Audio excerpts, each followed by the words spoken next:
Maybe Monday when those jeans don't fit anymore after all that pizza, why not just cut them off? Might be a little chilly to think about cutoffs, but you know, there's a process involved. Tara Vicente wants to take us through it. She's from Denim Salvage, and boy, the process, it might take you a while. It might be warm by the time we finish. Right. I'm kidding. No, but it's a little bit chilly to think about exposing our legs now, but what a lot of people are doing is cleaning out their closets. Yeah. So before you take stuff in to either recycle it or share with a friend, or to sell them to us at our shop, what you want to do is think, wait, maybe I want to keep those and make them into some shorts. Yeah. So the first thing you want to do is actually try them on. Yeah, make sure they fit around you want the to make waist sure first. that exactly. You want to make sure that they fit. A little on the loose side for shorts is better than a little snug. If they're tight in the leg now, they're going to be tight in the leg when you cut them off. It'll be even more severe when you cut the legs off. But if they were a little loose to begin with, which happens as denim gets older and stretches out, you still might be able to wear them as shorts. So we've tried them on. We're cleaning out our closet. We've tried them on. The jeans fit, but we want to make them into shorts. So these were my favorites. The first trick of the trade is find a pair of shorts that you have that already like the way they fit.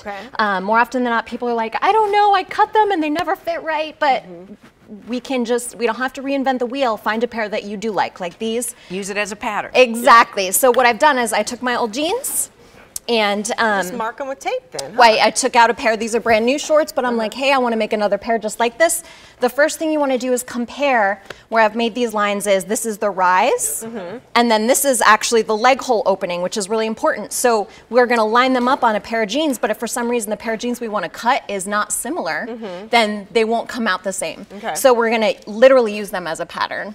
Mark them up based on where you want the inseam to be, and the leg opening, you're going to make sure they're nice and flat. And then before we do cut, what we're going to do is make sure.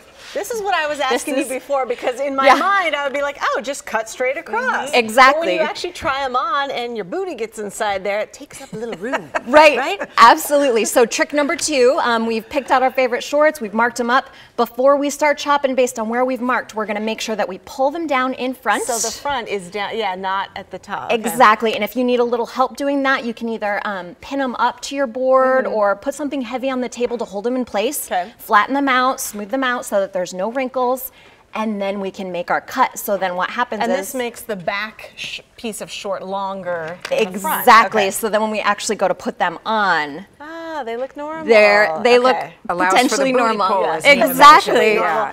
Then the last word of caution here: if you are looking for it to be frayed and very fluffy, you want to make sure that the jeans have a lot of cotton in them to begin with. If you're cutting up a pair that are really very stretchy, they have different ingredients, if you will, in the fabric. They are not going to look like this after you're done. So look at the tag and look for how much cotton, would you say? The more the better. You'll be able to tell by if they're stretchy or not. Be wary. The more rigid, the more cotton. So Tara, is this, I mean, Coachella's going on right now. You see all that kind of boho looks. Is the fringe still in, or is it cooler to have it just straight across? You can do both. So fringy, go crazy with the fringe, or you can do a simple scissor cut and then trim them as you like. You can go either way. All right, here's the most basic of questions. Don't laugh, Tara, because you never do. I cut both at the same time, so I just literally like both sides. One at a time. One at a time. So, after you've marked them. But I mean, I'm doing a double weight. Oh, yes, so absolutely. the legs are together. Yes, I don't like go down and cut across. Right, no. And that's how I've never done this. And that is, again, after we've secured the top and they're even, then we cut both through. Gotcha. Yes, both through, one leg at a time. So it takes some sharp scissors to be able to do this effectively. If you have a rotary cutter, we talked about the pizza cutter not being efficient before, stay away from that, but anything that you can cut fabric with. Okay. Yes. All right. Good advice. Tara Vicente of Denim Salvage. Any questions? Just stop by the store in Oregon City, correct? Yes. All right. Thank you.